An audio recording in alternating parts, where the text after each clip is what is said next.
രണ്ട് ഹർജികളാണ് പരിഗണിക്കാനുള്ളത്.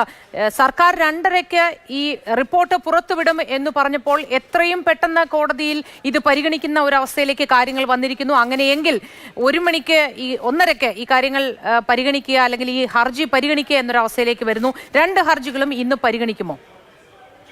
2 ഹർജികളാണ് കോടതിക്ക് മുൻപിൽ ഉള്ളത്. അതിൽ സജിമോൻ പാറയിലിന്റെ അപ്പീൽ ഹർജി ഇന്നുണ്ടാകുമെന്നാണ് പ്രതീക്ഷിക്കപ്പെട്ടത്. ഇപ്പോൾ ലഭിക്കുന്ന വിവരമനുസരിച്ച് സജിമോൻ പാറയിൽ നൽകിയിട്ടുള്ള അപ്പീൽ ഹർജി, സിംഗിൾ ബെഞ്ച് ഉത്തരവിനെതിരെ നൽകിയിട്ടുള്ള അപ്പീൽ ഹർജി പരിഗണിക്കില്ല, അത് ലിസ്റ്റ് ചെയ്തിട്ടില്ല എന്നതാണ് വ്യക്തമാകുന്നത്. ആ അപ്പീൽ ഹർജി എന്ന് പറയുന്നത് അത് അധികം ഒരു കാമ്പ് ഉണ്ട് എന്ന് പറയാൻ കഴിയില്ല. കാരണം അതിൽ നേരത്തെ തന്നെ സിംഗിൾ ബെഞ്ച് ഇത് മെയിൻറ്റൈനബിൾ അല്ല, ഇത്തരത്തിൽ ഹർജി നൽകാൻ അവകാശമില്ല എന്ന് വ്യക്തമാക്കിയത്. അതുകൊണ്ട് തന്നെ ഒരു അപ്പീൽ ഹർജി എന്ന നിലയിൽ മാത്രമാണ് അത് ഉള്ളത്. പക്ഷേ ഇതിൽ ഏറ്റവും പ്രധാനപ്പെട്ടത് മനസ്സിലാക്കാൻ കഴിയുന്നത് നടി രഞ്ജിനിയുടെ പെറ്റീഷൻ തന്നെയാണ്. നടി രഞ്ജിനി ഇക്കാര്യങ്ങൾ ചൂണ്ടിക്കാട്ടി രാവിലെ ഡിവിഷൻ ബെഞ്ചിൽ എത്തിയിരുന്നു. പക്ഷേ ഡിവിഷൻ ബെഞ്ച് നടി രഞ്ജിനിയുടെ പെറ്റീഷൻ തള്ളിയെങ്കിൽ പോലും സിംഗിൾ ബെഞ്ചിനെ സമീപിക്കാം, ഇന്ന് തന്നെ സമീപിക്കാം എന്ന് വ്യക്തമാക്കിയിരുന്നു. അതിന്റെ ഭാഗമായി അഭിഭാഷകൻ രഞ്ജിത്ത് മാരാര് ഇന്ന് തന്നെ ഈ സിംഗിൾ ബെഞ്ചിലേക്ക് എത്തിയിട്ടുണ്ട്.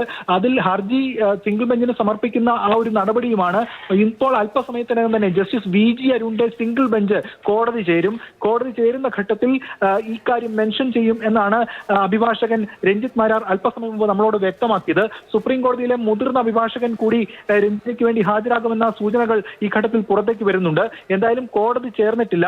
സിംഗിൾ ബെഞ്ചിന്റെ ഉത്തരവാണ് ഇനി ഇതിൽ ഏറ്റവും പ്രധാനപ്പെട്ട കാര്യം.